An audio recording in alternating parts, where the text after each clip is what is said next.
The horses uneasily shifted their hooves, exhaling in the crisp night breeze. Under the faint moonlight, the vast field appeared limitless, and the potent scent of equine manure was so thick, it seemed tangible. I stood by the cart, gripping a rope securely bound to two pitiful beings who now fervently pleaded for compassion. "Please, Matthew, stop. You can't do this," cried Emily, my wife, her voice quivering with dread and disgrace. "It's not what you think." I observed her. Once, her visage was my world, the smile I cherished returning home to, the eyes where I envisioned our future.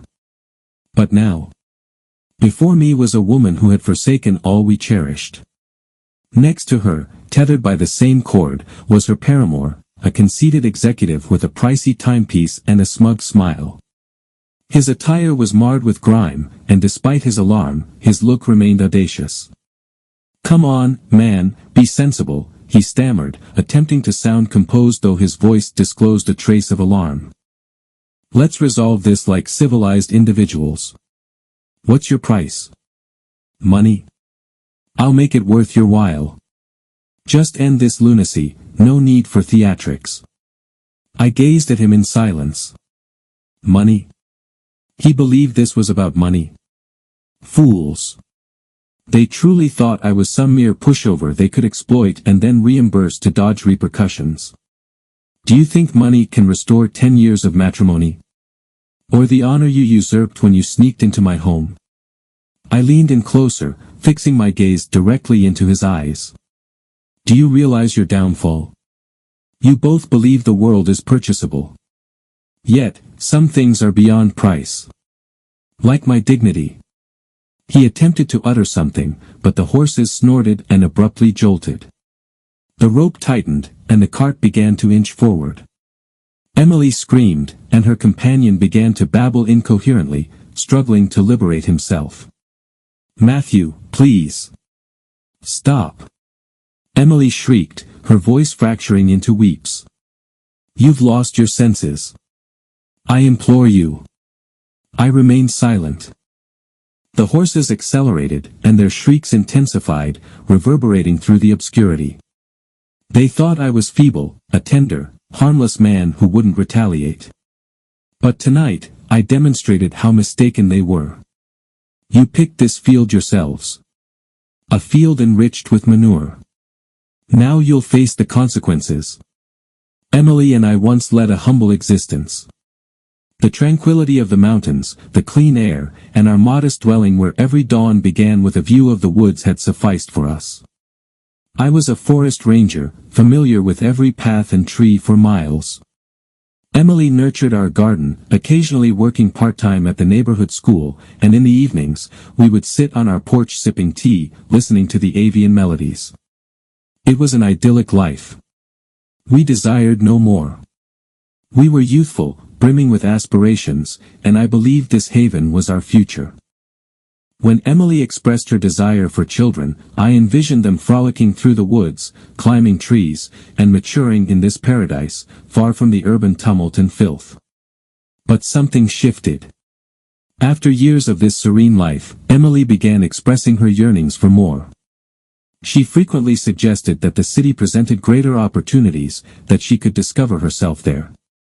I resisted as much as I could, presuming she was merely weary of the routine, that it was ephemeral, and she only needed time to rekindle her affection for our abode as she once had. However, the more I resisted, the stronger her attraction to the urban lifestyle grew. After half a decade of persuasion, I relented. We sold our home and relocated to a bustling city. I secured a position at a transport firm, becoming a generic manager. The job was mundane and monotonous, but it compensated well. Emily, however, secured a role at a prominent real estate agency. I noticed how her face illuminated when she discussed her new colleagues, meetings, and the projects they were engaged in. The city seemed to invigorate her, and I endeavored to share in her happiness. Yet, over time, something altered once again. She began dedicating increasing amounts of time to her job, and our home became progressively silent. We ceased discussing the future. Instead, our existence morphed into a routine. Mornings, breakfast. Evenings, a brief chat about the day's events, and that was it. I attempted to mend our bond, proposing weekend getaways from the city, but Emily always had excuses, work or exhaustion. And I felt her slipping away. Everything that once united us seemed to have vanished. In place of the simple, candid Emily I once knew, stood a woman immersed in a life that seemed alien to me, one I barely comprehended. Yet, I still harbored love for her. I hoped it was temporary, that we merely needed to persevere through this challenging period. Thus, I endured. I endured the solitude, the aloofness in our relationship, her continual late nights at work, and the scarce explanations she provided. Until one day, I uncovered the first evidence of my wife's double existence.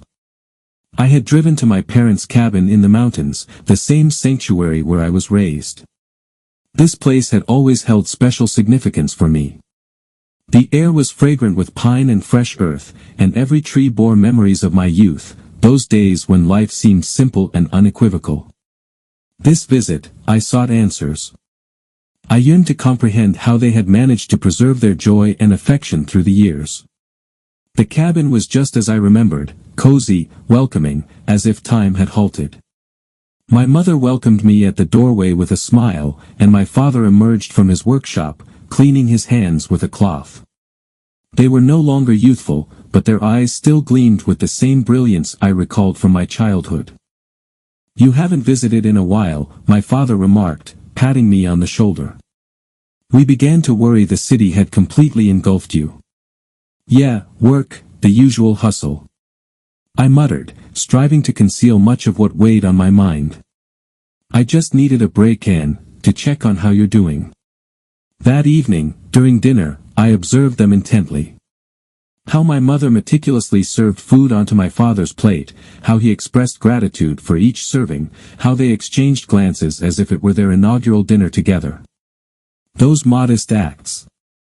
Simple gestures that might go unnoticed yet constitute the essence of genuine family life.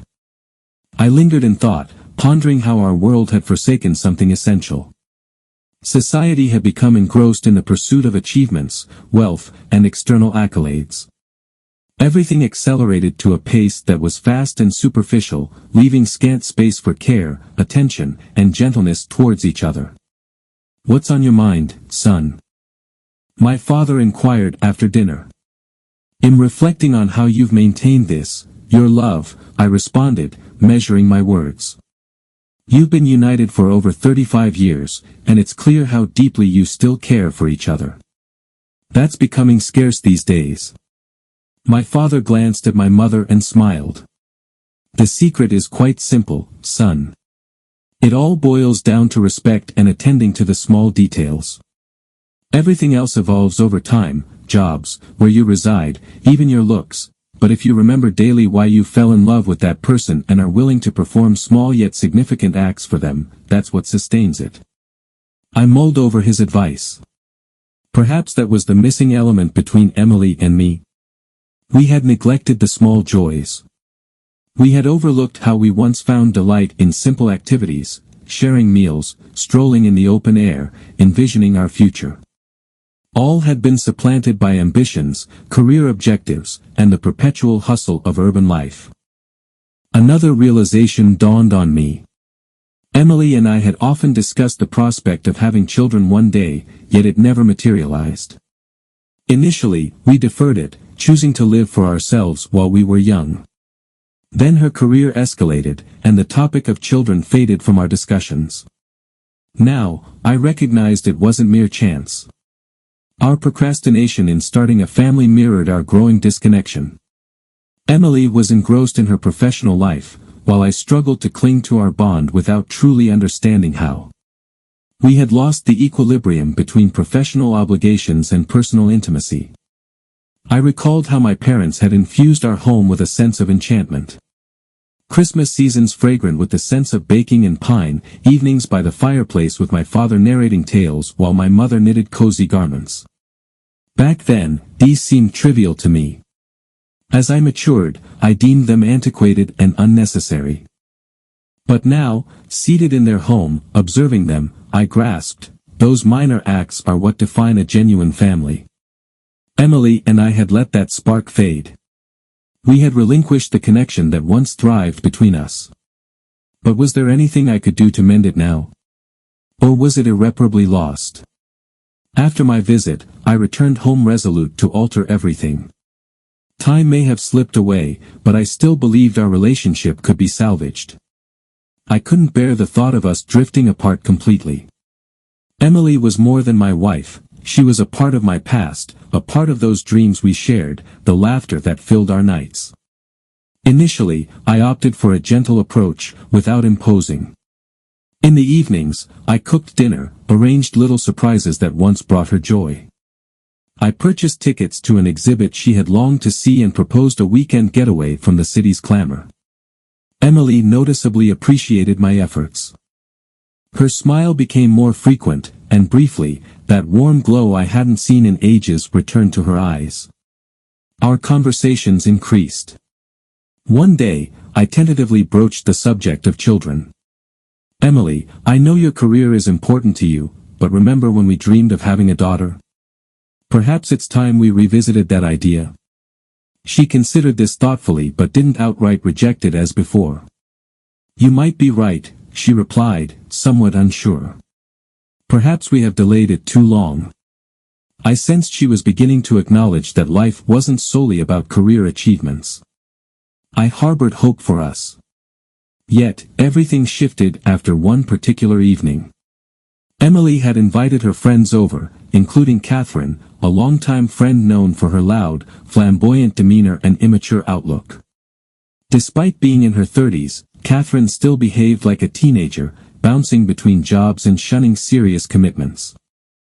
Above all, Catherine was a staunch advocate for prioritizing career and personal ambitions over traditional roles. I overheard their conversation as I passed the living room. "Laura, are you actually considering children?" Catherine asked, smirking. "You're just starting to advance in your career. Why tether yourself with family obligations? Stay home, handle chores, look after a child while your husband continues working. That's not for you." "No. Not really," Emily responded uncertainly.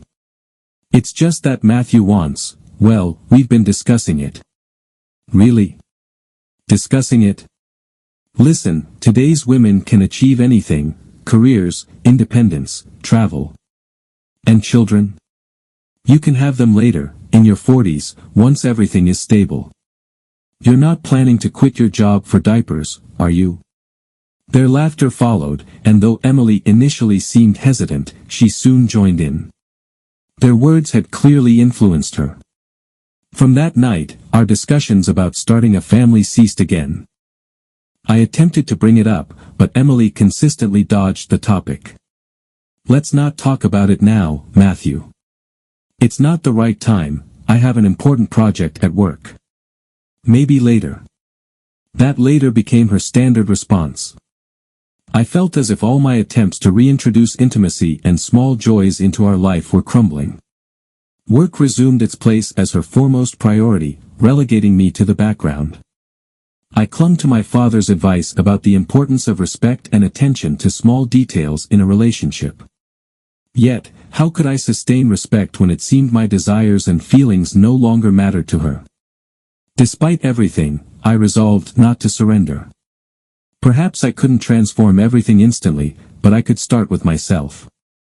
I decided that, regardless of the circumstances, would prepare for the future, for children, for being an involved, healthy, and balanced father. I began focusing more on my health, discerning the essentials from mere commercial excess. Morning runs became part of my daily routine. It was during one of these runs that I encountered Alice, a woman 8 years my junior, yet exceptionally contemplative.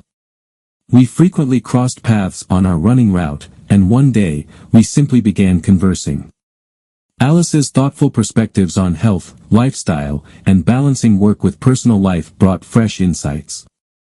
Unlike those who pursued success relentlessly, Alice cherished life's simpler pleasures and sought the equilibrium that Emily and I had once lost.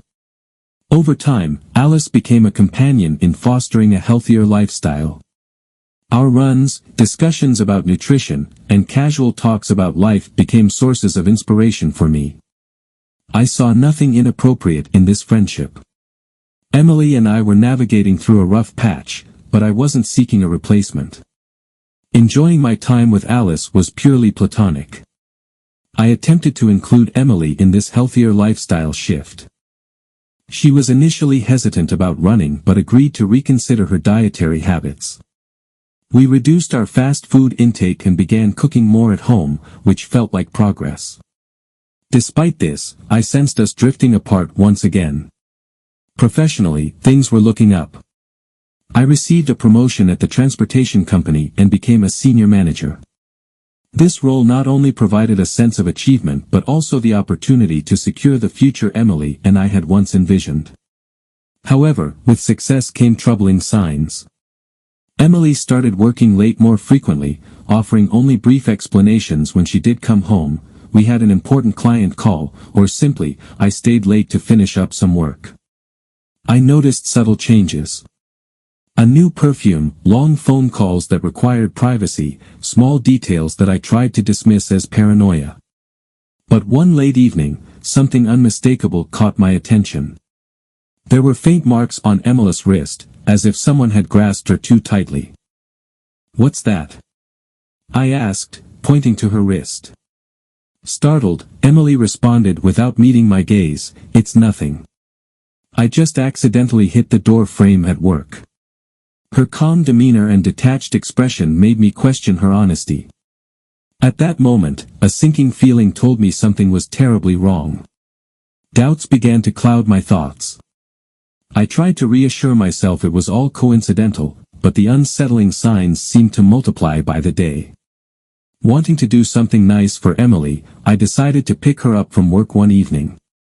She often mentioned how exhausted she felt after long meetings, so I thought a surprise visit might cheer her up. When I called her from outside her office to let her know I was there, her reaction was cold, even irritable. "Why did you come?" "I can get home on my own," she snapped. "I just wanted to surprise you," I replied calmly, trying to avoid an argument. "You seemed tired, and I thought you'd appreciate it." "Mike, seriously? I'm busy right now, we're still in a meeting. I can't just leave. Do you realize how unprofessional this looks? Like I'm some schoolgirl who needs her husband to pick her up." Her voice was tinged with mockery. Stung by her words, I remained silent, struggling to contain my anger. "I wasn't trying to embarrass you," I said slowly. "I just wanted you to know I'm here for you. Thanks for the thought, but please, no more surprises like this.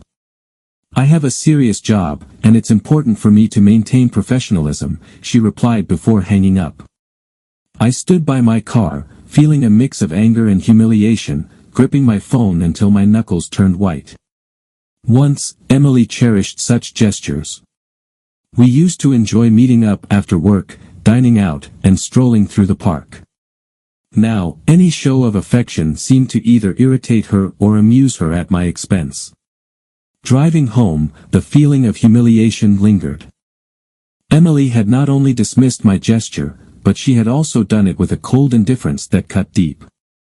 When she arrived home late that night, I tried to address the issue. "Emily, we need to talk," I started, my voice steady. "Do you realize how rude your behavior was today?" She looked at me wearily, then walked past me to the kitchen without a word. "Don't you think you're overreacting?" I continued, pressing the issue. "I didn't do anything wrong. I just wanted to show I care." "Mike, honestly, I'm not in the mood for this right now," she replied, pouring herself a glass of wine. "I had a tough day, and now you're starting a fight. Sometimes it feels like you overthink things that don't even matter." "Don't matter?" I echoed, frustration boiling inside me. "So our communication, our family, our relationship don't matter?" She dismissed my concerns with a wave of her hand, as if swatting an annoying insect. "We're just at different points in life right now, Mike. You want one thing, I want another. It's normal. I'm tired of these conversations. Can't we just live without all the drama? Her words felt like a final judgment. Just live. Not build together, not strive towards a shared future, simply exist side by side. I left the room quietly, too upset to continue the conversation without saying something I might regret. My thoughts were a whirlwind of doubts, worries, and realizations. Emily no longer viewed me as a partner, she no longer appreciated my efforts. And I was at a loss about how to mend our relationship. The following day, I resolved to stop forcing my attention on her. Instead, I concentrated on my work, my fitness, and my time with Alice. Life with her was simpler. She listened, offered advice, and shared her own life insights. It was casual, sincere, and most importantly, effortless. During a morning run, Alice posed a question that caught me off guard. "Mike, are you happy?" I paused, uncertain. "I don't even know," I admitted. I used to think I knew what happiness was. But now, everything feels like it's falling apart. She observed me thoughtfully before replying softly, "Sometimes, to find happiness, you first need to identify what's killing it. Maybe you're looking for it in the wrong place." Her words reverberated with a significance I hadn't anticipated. What indeed was eroding my happiness? Slowly, it dawned on me that Laura had long ceased to contribute towards nurturing our relationship. It was always me adapting, compromising, striving to keep us together, while she progressively retreated into a solitary sphere that no longer included me. This realization led to a decisive moment. If Laura was not willing to be an integral part of my life, then I needed to stop holding on to her. But before I could let go, I needed clarity. The mystery behind her continuous late nights and distant demeanor had to be unraveled. Living in a state of perpetual doubt was no longer an option. Laura's behavior was increasingly erratic. Her late nights at work were becoming a norm rather than an exception, with excuses that stretched credulity, extended client meetings, urgent project deadlines.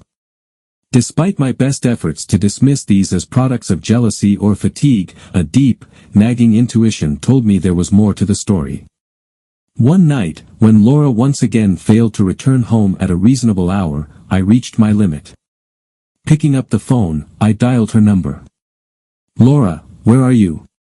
"It's already 10 o'clock, I asked, my voice strained with concern. "Oh, Mike, sorry, I'm still at a meeting with clients. It's running longer than expected." "I'll be home soon," she responded, her tone detached, almost mechanical, as if reciting a well-rehearsed script. "With clients, huh?" I echoed, skepticism creeping into my tone. "Where exactly?" "At a restaurant, not far from the office." She hesitated, and that slight pause was all the cue I needed. "Which restaurant?" I pressed, striving to maintain composure. "Mike, I can't talk right now." "I'll explain everything later," she said quickly, then hung up. Sitting there, clutching my phone, the realization hit me hard. She was lying. But what was she concealing? Frustration and anger welled up inside me as I grappled with her deceit. In a spur-of-the-moment decision, I threw on my jacket and drove to her office. As I made my way, I pondered how often we overlook small, but telling signs in those closest to us. Right then, driven by a mix of despair and determination, I knew I needed the truth, no matter how painful it might be. Upon reaching her office, I parked nearby and started my vigil. The building was mostly dark, save for a few lights still on in the upper floors. After a tense wait, I saw Laura emerge from a side entrance, not alone, but accompanied by a man. They appeared close, laughing and conversing animatedly as they walked to the parking lot and got into a black sedan. Meeting with clients? I thought bitterly, a pang of betrayal sharpening my resolve as I started my car and followed them at a discreet distance. They drove to an upscale neighborhood and stopped in front of a large private residence. Laura and her companion alighted, exchanged a few brief words, and then entered the house. I parked a bit further down the street, out of sight, seething with indignation.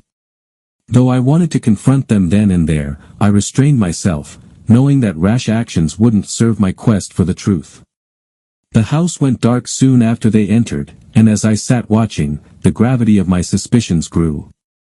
I was not merely facing potential infidelity, it was apparent that Laura was embroiled in something deeper, something meticulously concealed.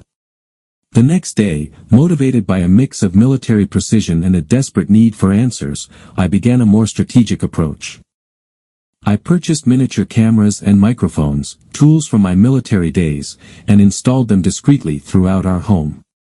If Laura was indeed betraying our marriage, I was determined to uncover the full extent of her duplicity. Over the next few days, as I monitored the recordings, subtle but clear evidence began to emerge. Laura frequently retreated to the balcony for secretive phone calls, her tone tense. She often took her phone into the bathroom, where her muffled conversations hinted at deceit. However, the most shocking revelation came when I inadvertently captured a conversation between Laura and an unknown man discussing not just her work, but me. "No, he doesn't suspect anything," she said smugly. "He thinks I'm just overloaded with work. You know, he's too naive to realize there are bigger things at play here. Are you sure he won't start digging?" The male voice inquired.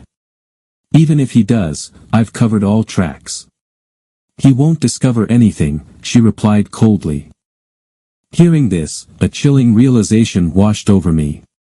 This wasn't mere infidelity, it was a calculated betrayal, possibly involving aspects of her life, and ours, that I hadn't even begun to comprehend.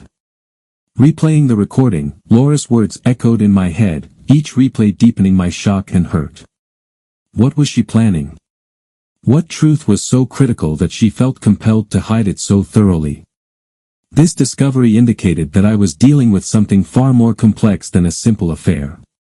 As I continued to gather evidence, piecing together Laura's puzzling behavior became my focus. I needed to understand the full scope of her deception before confronting her, ensuring that when I did, I was armed with irrefutable evidence. Days passed, and my surveillance yielded more clues. One evening, I overheard Laura making another secretive phone call. "Yes, everything is on track," she whispered. "Just make sure he stays clueless. I'll handle the diversion this weekend."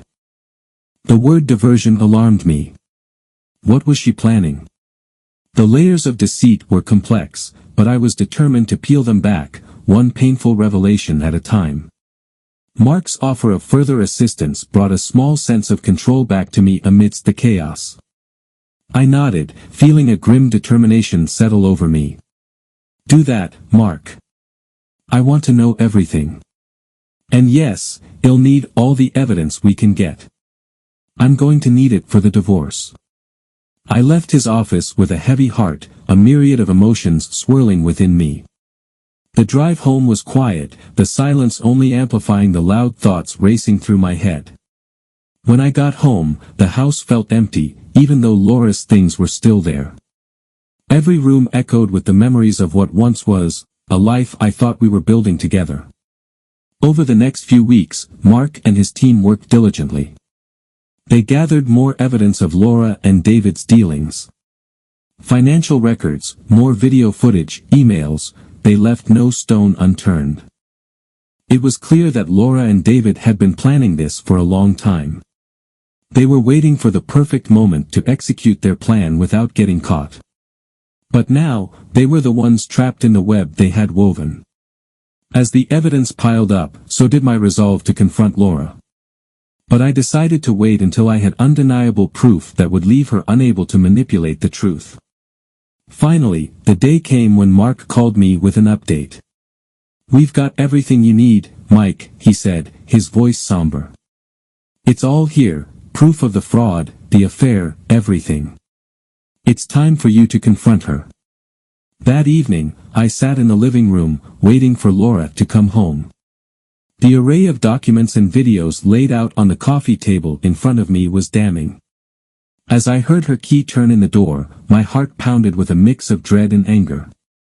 Laura walked in, her expression tired but softening when she saw me. Mike? What's all this?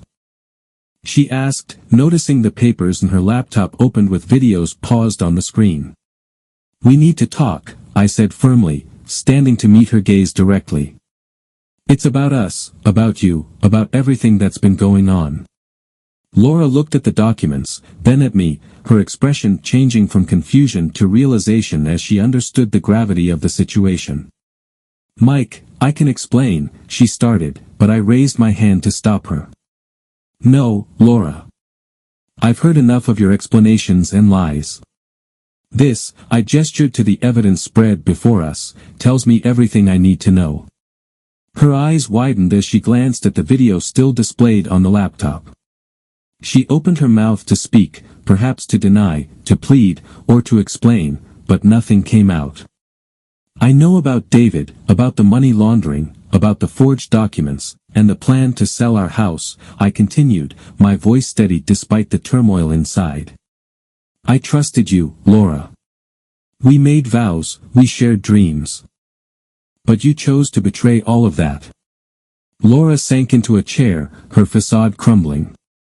I didn't mean for it to go this far, she whispered. But it did, Laura. It did go this far. You made sure of that. I picked up the documents. I'm filing for divorce. And with all this, I waved the papers, you won't be able to claim anything.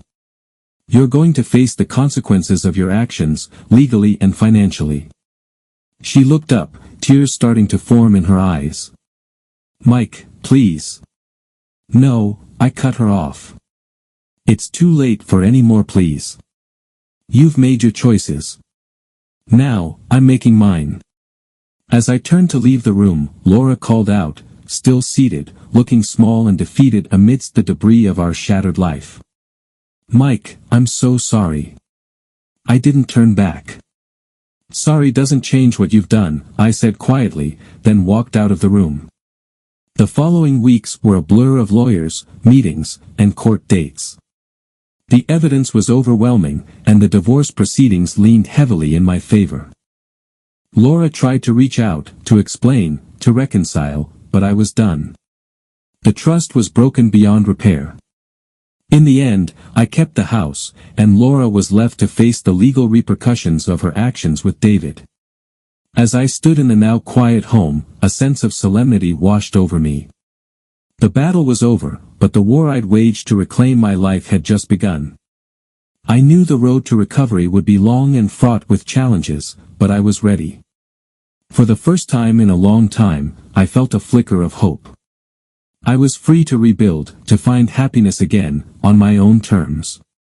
And as I looked around at the empty spaces once filled with dreams and plans, I realized that sometimes, the hardest battles lead to the greatest victories. I was ready to start anew, to forge a path forward into a future I would shape, no longer defined by deception but by the strength I had found in facing it head-on. But here we are. It seems for worse was only ever about how far you could push me before I broke. Laura, her face pale under the moonlight, tried to speak, her voice quivering. Mike, please, think about what you're doing. This isn't you. You're not a violent man. I looked at her, the bitterness of betrayal sharpening my words. You're right, Laura. I'm not violent. I'm not like you or David. I don't deceive, and I don't cheat.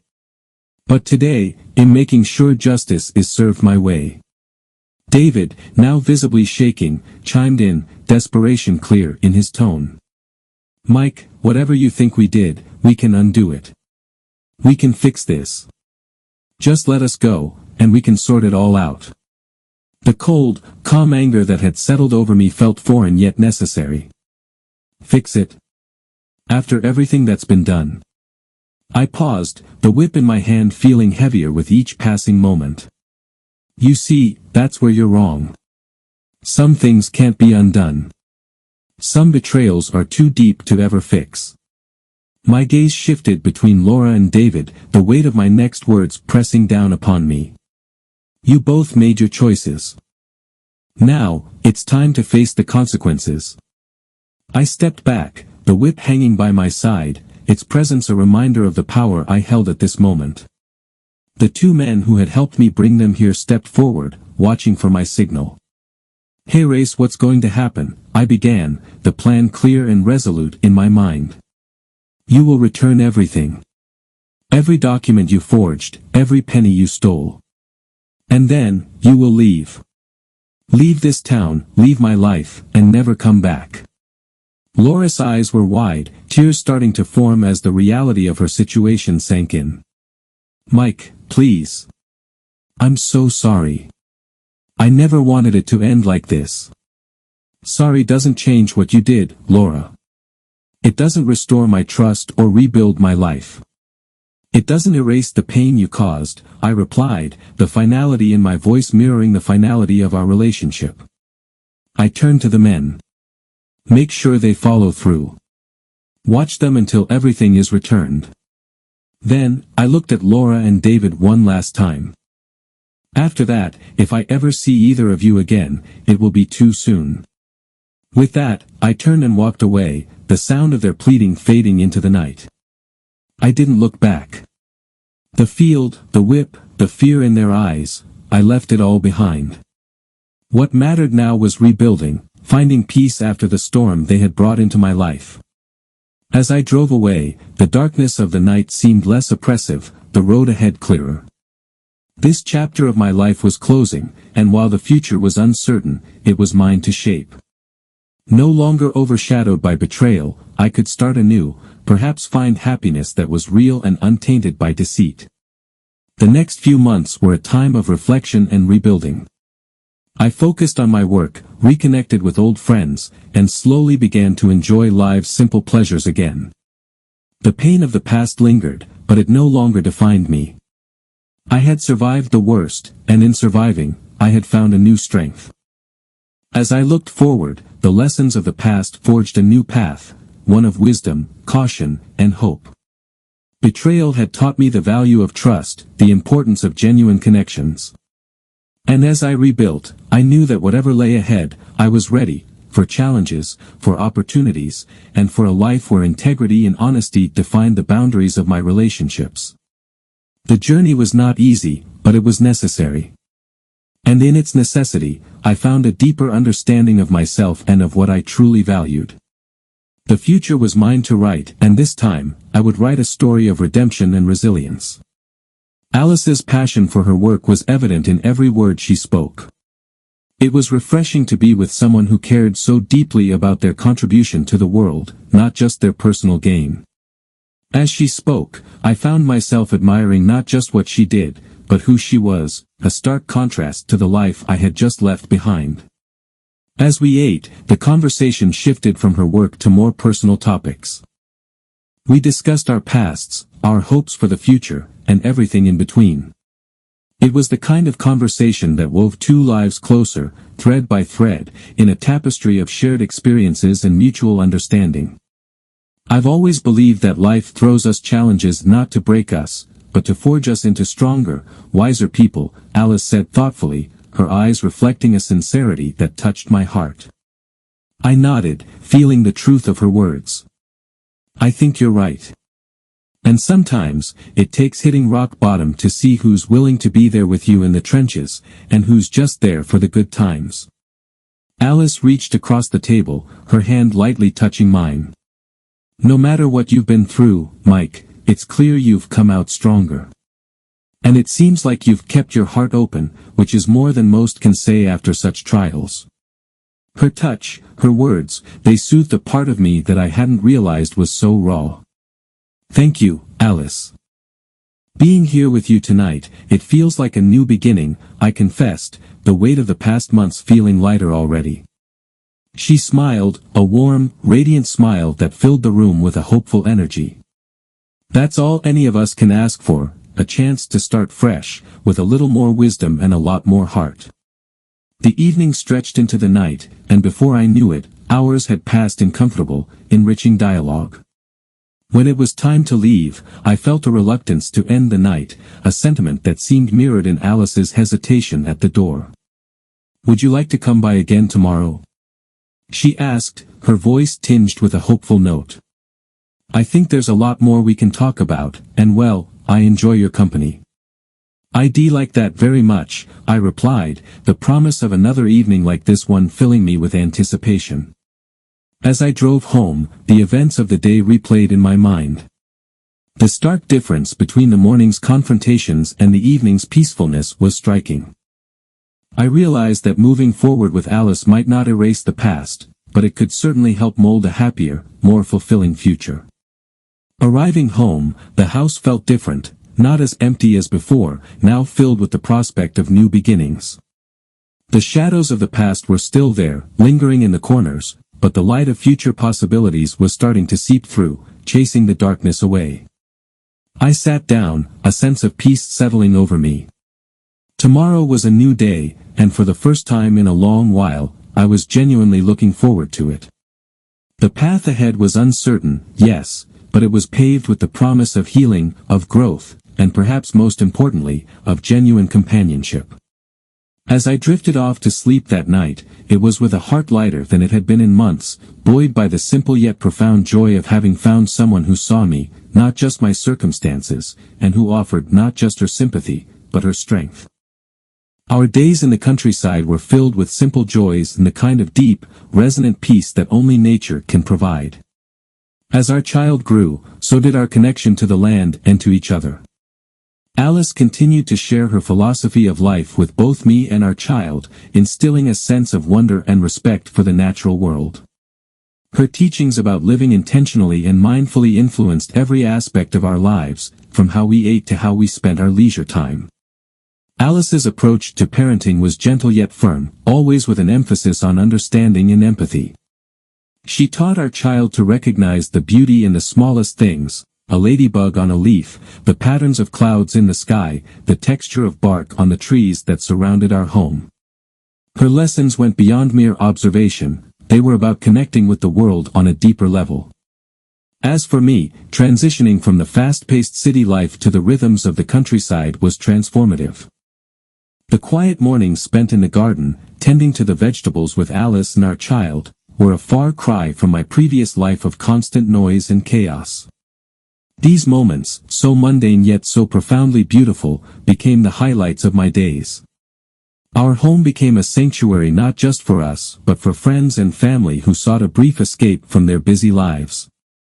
They often commented on the peace and love that seemed to permeate every corner of our property. It was a testament to the life Alice and I had built together. One evening, as we sat on our porch watching the sunset, Alice leaned her head on my shoulder. "Do you ever think about how different life could have been?" she asked softly. I thought about it for a moment. The past indeed seemed like a distant land, so far from where I'd found myself. Sometimes, I admitted. But then I look at what we have, what we've built here, and any regrets just melt away. This life, with you, with our child, it's more than I could have ever hoped for. Alice smiled, her eyes reflecting the golden hues of the setting sun. "Me too," she said. "I feel like every choice we made, even the hard ones, led us to this exact moment." And she was right. The journey hadn't been easy, and there had been times when the shadows of my past life with Laura threatened to darken the happiness I'd found with Alice. But those shadows never lasted long, chased away by the bright light of our life filled with love and intention. Years passed, and our child grew into a curious, spirited individual, much of that a credit to Alice's influence. Our conversations often turned to the future, to how we could continue to live in alignment with our values and how we could teach our child to carry these lessons into whatever life they chose to lead. One particularly crisp autumn day, I took a long walk through the nearby woods, reflecting on everything that had transpired. The path was familiar, one I had walked many times before, but on that day, it felt as though I was seeing it for the first time. The leaves were ablaze with color, the air was sharp with the scent of pine and earth, and the gentle sounds of the forest were like music. It struck me then just how much I had changed. The man who had once lived for the city's relentless pace was now completely at home in the quiet of the woods. I had learned to appreciate the slow growth of trees, the meticulous work of bees, the silent dance of butterflies. I had learned to live a life not dictated by deadlines and stress but by seasons and cycles. Returning home, I found Alice and our child in the kitchen, baking apple pie with apples from our own trees, a perfect snapshot of our life. Joining them, I took a moment to savor the warmth of the kitchen, the laughter of my family, the sweet smell of pie in the oven. This was my life now, so different from the past, so much better than anything I could have imagined. As we sat down together to enjoy the pie, I realized that every step, every choice, every challenge had been worth it. This was happiness, real and true, and it was all mine, all ours.